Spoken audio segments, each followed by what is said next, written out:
Hi, I'm Emily Hartleroad, and I'm the current director of the Oregon Folklife Network. I am a middle-aged white woman. I'm wearing a pink shirt and pink reading glasses with curly, mid-length, shortish, grayish hair. Um, I'm as I said, I'm the director for the Oregon Folklife Network, the designated folk and traditional arts partner of the Oregon Arts Commission.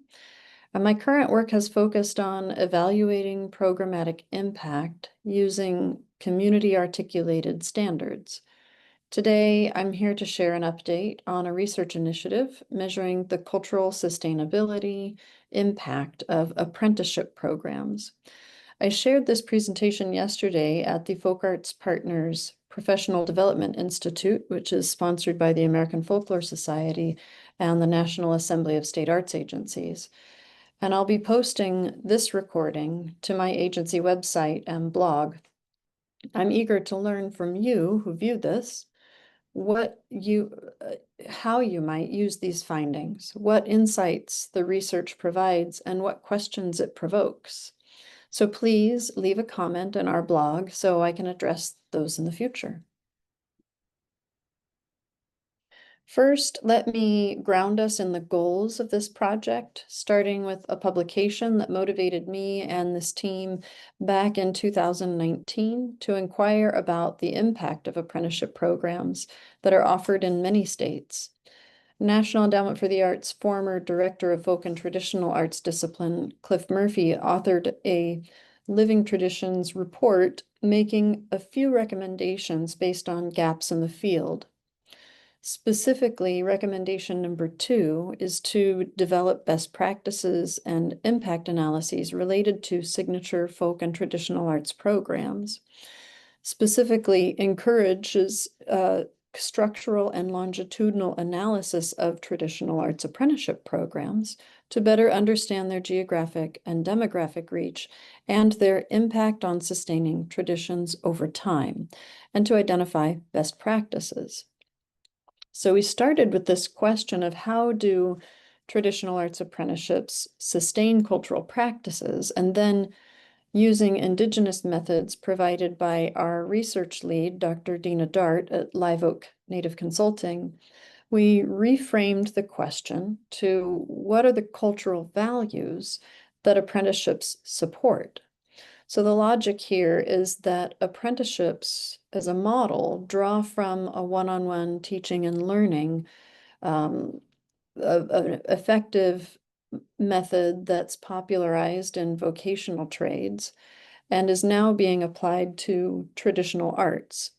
Culture bearers and folk and traditional arts managers do often critique this program for being culturally deconstructive, meaning it teases out a single art form as a slice of cultural life, attempting to isolate and infuse it with support, trusting that it will be reincorporated without always recognizing that traditional arts are a piece of a cohesive cultural whole. And so to better understand apprenticeship impact, we want to start with a question that reintegrates arts practices as cultural lifeways and measure our impact on cultural sustainability with a measurement tool that honors the holistic way that cultural communities practice art forms within living social systems. So we refined our question to ask, what cultural values do apprenticeships support?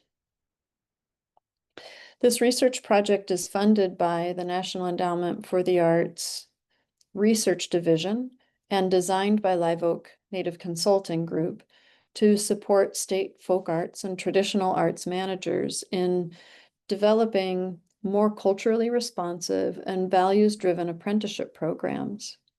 The primary goal is to produce a report that demonstrates how listening to grantees and centering their cultural frameworks can lead to more relevant, equitable, and effective program structures.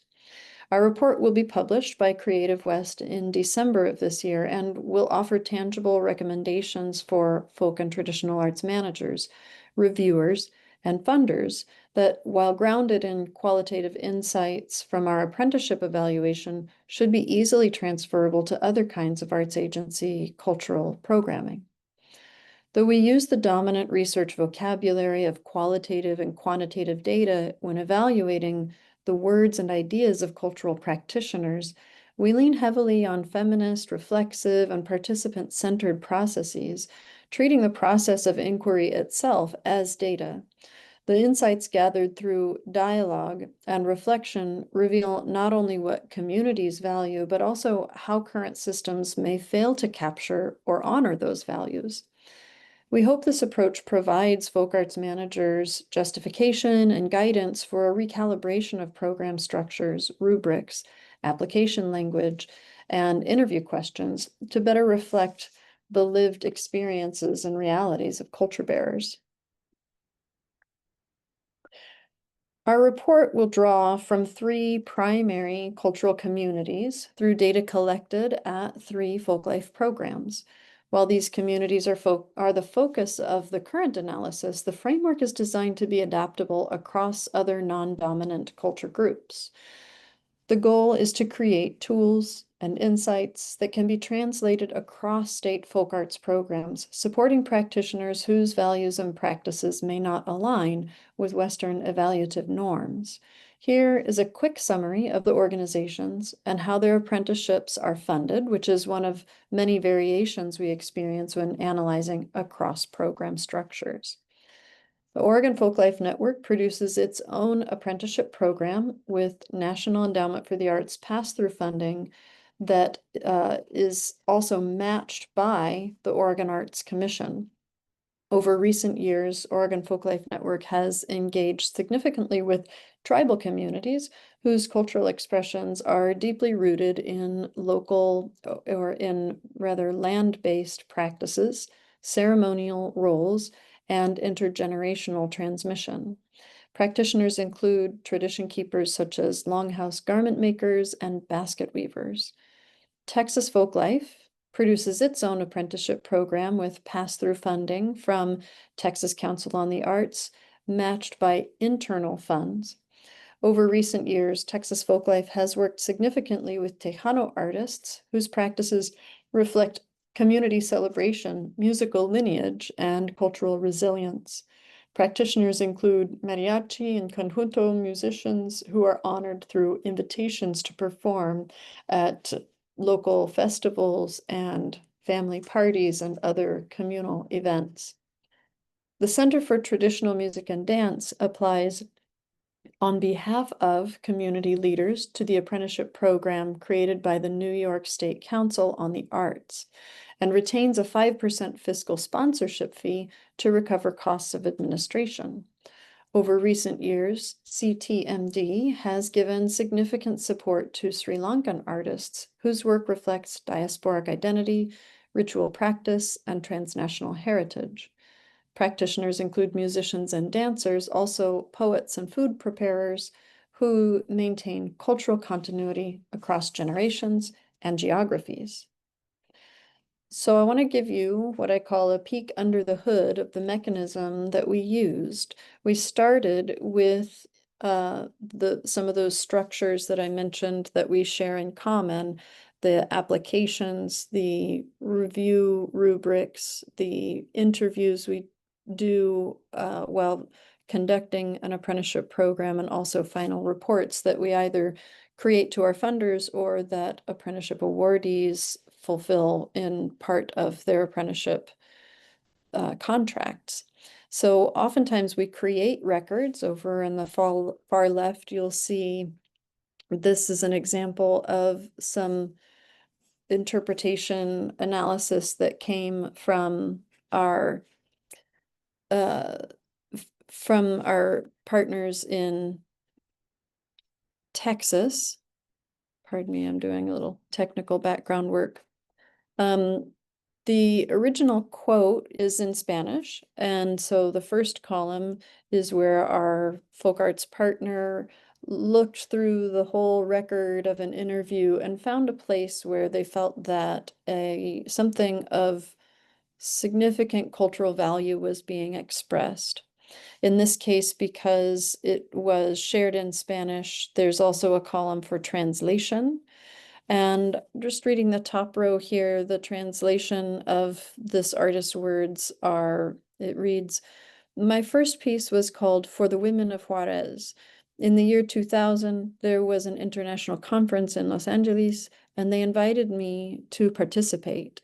These are the themes I like to work with, the challenge of giving voice to the clay, so that people, when they see this work, know what's really happening with the deaths in Juarez." And then the next column over, we see the folklorist who pulled this from its original source material provides a kind of an interpretive suggestion of what the artist might be valuing in this moment. And here the folklorist interpretation is art as a way of communicating injustices, giving voice to the oppressed, and informing society. That is the level of data that was pulled and interpreted at each of the state arts, folk arts programs. And then we delivered that to our colleagues at Live Oak, who looked through to find maybe more, a fewer number of more overarching values to apply to these varied value systems. And so what we see in the final column here, Live Oak values interpretation, is that this art as a way of communicating injustice, giving voice to the oppressed, and informing society falls under the broader value of resistance, resilience, and pride. A 2 rows down, we see another example where in the translation, the folklorist has pulled out some interpretation around passing on the art form, which can be really challenging sometimes and takes different forms. And the Live Oak interpretation, based on some of the context here, is that what might be being expressed here is the challenge of overcoming colonial impacts. And so we have that third evaluation later became tucked under this resistance, resilience, and pride value. So I'm going to spend most of the time here talking about some of these final values themes that came up, but I wanted you to see a little bit about how we came to those values. So that's that peek under the hood. And let me move to my next slide. Yeah, and as I said, in addition to articulating these common shared values across the 3 represented cultural communities, we do find it important to articulate the common and shared structures across the 3 represented folk arts programs, and trying to do that somewhat broadly, knowing that many of us who run these programs have relied on one another for collegial advice. And so we're aware that some of the program structures that we share in common include producing an application with some guidelines, having some form of a peer review process that often includes a rubric, that ultimately some teams are provided awards of various dollar amounts that come in the form of a contract, and that all of the teams are author their own teaching and learning plans, and that all of us must report, either the artists themselves report to us what came of their apprenticeship, or we are reporting as folk arts managers to our executive directors, to our state arts agencies, or to other funders what the final outcomes of these apprenticeship programs were. So the qualitative data collected through interviews, applications, and collaborative sessions were added to with collaborative sessions with paid advisors, past awardees from Native Oregon tribes, Tejano communities, and the Sri Lankan diaspora, in order to reveal a set of shared values that transcend geographic and cultural boundaries. While each community expresses these values through distinct practices, the underlying principles show strong alignment. So I'll break down these individually. in the next few slides. The first value we'll look at is cultural continuity and lineage. The value for cultural continuity and lineage should not be surprising to find among traditional arts apprenticeship records. That our independent consulting team distilled that out reassures me that our administrative practices provide the kinds of questions that help participants express these values. But perhaps we can also use this data to consider how we ask these questions. I imagine that others like me have heard from cultural leaders that it can be traumatizing, if not insulting, to need to justify their knowledge, how they received their knowledge through a cultural lineage, a family lineage, and that it can be very off-putting to have to explain their authenticity. And so in my own program, for example, we have asked things like, how and from whom did you learn this tradition? As a means to elicit an applicant response that helps us ascertain eligibility and score the strength of an applicant's response. Articulating this as a shared cultural value, though, rather than a criteria, helps me to ask the question differently. I can ask, describe how your experience with this tradition upholds community values to pass knowledge through family and community lineage. Or describe the practices and knowledge systems, your community values, and how this project helps to uphold them across generations.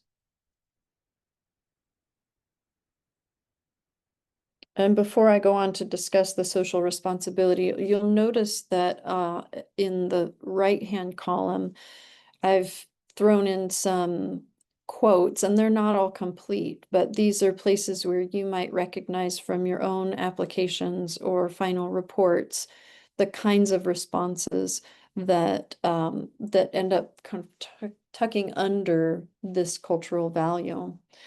So the value theme of social responsibility and community accountability is a widely held virtue of traditional arts programming, and so naturally should show up in our apprenticeship records. Unlike awards and other arts disciplines, traditional arts are rooted in community.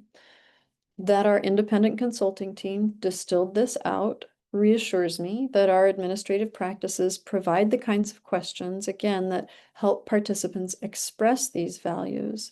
But let's consider how we ask these questions. An example of a modification that we made in the Oregon Folklife Network to our applications is that we made this small adjustment to go from asking the question, please list any awards, honors, or other forms of recognition that you've received for practicing your tradition. And we retooled it just slightly to say what titles, awards, or honors are significant to your cultural community, and how have you worked toward achieving that recognition. These sorts of adjustments are an example of a short-term outcome that I hope this report will inspire in all of our individual programs. A long-range outcome that we might aspire to by working together as a field as we retool our administrative records toward community values assessments is the creation of more predictable and stable apprenticeship metrics, collectively producing data that we can more easily contribute to longitudinal studies that show our sustainability impact based on these community-defined values. The value of connection to land, stewardship, and materials is another distinction of cultural values that traditional arts programming is well suited to collect in our apprenticeship records. Unlike awards and other arts disciplines, traditional arts are rooted in specific places and connect people to life cycles, ceremonial and mundane. By collecting this kind of data in our apprenticeship records, we not only center our records on community values, we can also help awardees advocate for culturally specific environmental sustainability practices and lifelong wellness initiatives. Many of us have likely received stories of resilience and resistance in the course of running an apprenticeship program. The element of individual expression is a bit of an outlier in apprenticeships, where the priority is typically to stay close to the bone of a lineage as it's handed down. And yet, this element of individual expression comes up repeatedly in the records that we were evaluating. We could consider to put individual expression as a category alongside the cultural continuity, the first slide that we looked at for shared values. And that's where it fits within the disciplinary discourse of folkloristics along the lines of continuity and change. However, we're placing it here alongside resilience and resistance, acknowledging that cultural practice can, on its own, be forms of resistance and resilience against systems of assimilation, discrimination, exclusion, and oppression, but also how individual expression within cultural practice, by practitioners making it their own, is a way to keep a cultural practice resilient.